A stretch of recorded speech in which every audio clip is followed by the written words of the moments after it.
So does Lando Norris has what it takes to become a world champion in 2025? Obviously, we are going to recreate that a little bit here with F1 Manager 2025 DLC. Obviously, these are all the drivers in black and white with which we have already done this experiment. So this time, it is time for Lando Norris. Obviously, it is not that difficult to make him the world champion, so that's why we are going to be starting every race of this season with minimum fuel for Lando Norris. So let's see, can he stay and win the title for the 2025 world champion.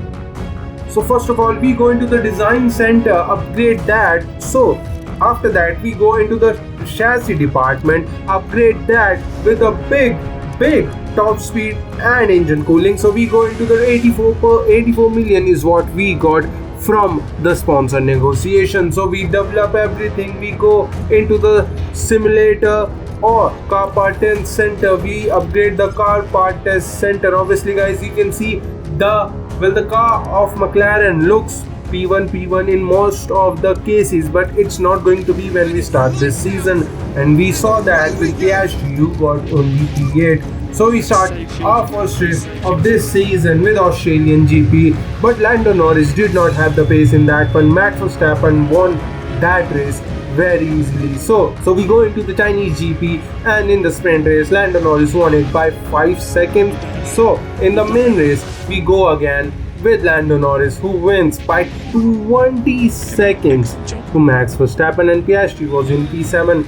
Then in Japanese GP, and then again in the Saudi Arabian GP2. Both the races won by Lando Norris very easily, but in the Saudi Arabian GP it was a little difficult for us, and Max Verstappen won that race very easily from George Russell. We were just a little behind, and in the Miami sprint race both the Red Bull got P1 and P2, which was crazy, but still we got P3 and P4 with Piastri and Lando Norris. So in the main race we go and we got ourselves P1 and P2, and Oliver Bearman, look at that, Oliver Bearman got P3 on Colapinto, got P4 in Miami GP, and in the Imola GP we go straight away. Lando Norris won the race by almost 7 seconds, and in the Monaco GP again he was able to win that race by 16 seconds to Oscar Piastri and Max Verstappen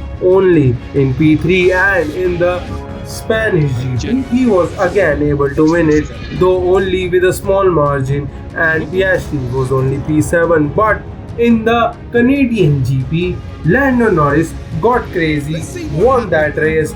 But in the Austrian GP, we were fighting a little bit, but Oscar Piastri on the last lap was able to overtake George Russell, and we again get ourselves P1 and P2 with Lando Norris and Oscar Piastri. So our win counter is going up and up, and in the British GP, Lando Norris again won it from Max Verstappen, and even having the fastest car, Lando Norris still lacks a little bit pace, because in the Spa sprint he wasn't able to win, but in the Spa main race he was able to win the race from Max Verstappen, where the big points matter. And in the Hungarian GP Max Verstappen was 12 seconds behind Lando Norris. So before the summer break, Hungarian GP, Lando Norris is more than 100 points in front of Max Verstappen, but it gets a little bit difficult from there, because in the Zandvoort GP, Max Verstappen won the race, Piastri got P2, and Lando Norris had to just satisfy himself with P4, which isn't the worst thing for us because we haven't lost too much position there.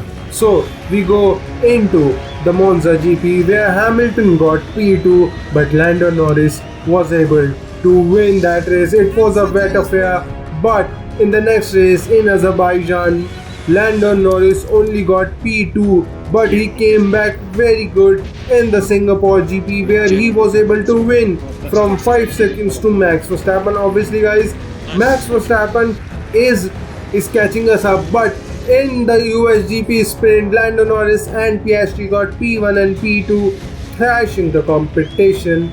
But in the main race guys, Max Verstappen won the race by 3.5 seconds to Lando Norris. And honestly, I was trying to push 100%, but still we were just a little bit behind. And in the in the Mexico GP, sorry, well, Lando Norris only got P6. Well, the good thing is he was able to finish.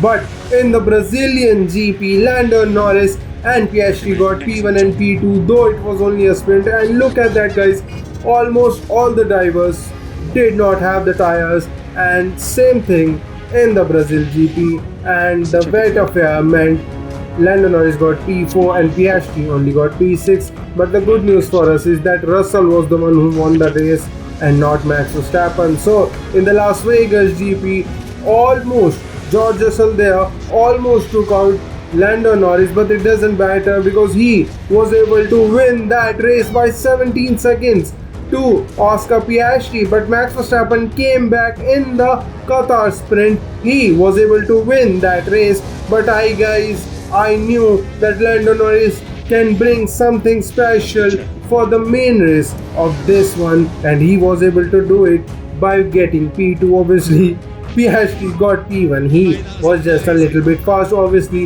it is difficult to get any kind of saving done in Qatar GP. So in the final race of the season, where Lando Norris has almost won the championship, and he obviously started the race, and we again started the race because obviously there was a red flag. So the last lap, it is a last lap sprint with Piastri's front wing not that good, but both the drivers on a new set of tires. Obviously, I thought let's give Piastri the newest set of medium tires because they will not overheat, but it doesn't matter because he has already overtaken Lando Norris, and through turn 9 he has stayed in front and he will win. But Lando Norris will try to come back into turn 12. He was not able to do the defense by Oscar Piastri has done his work, and look at that guy, still through turn 14, no crash there. He will be able to get himself into the last corner with a front wing which has damage, but it doesn't matter because Piastri though won the race. It was Lando Norris who won the championship, and he was able to win that championship by 80 odd points from Max Verstappen. Obviously, guys, it was just that Red Bull was not able to keep up with us, and Lando Norris was really amazing. So guys, if you want me to do these kinds of crazy, very crazy experiment, please like and subscribe, and I'll see you guys for the next one.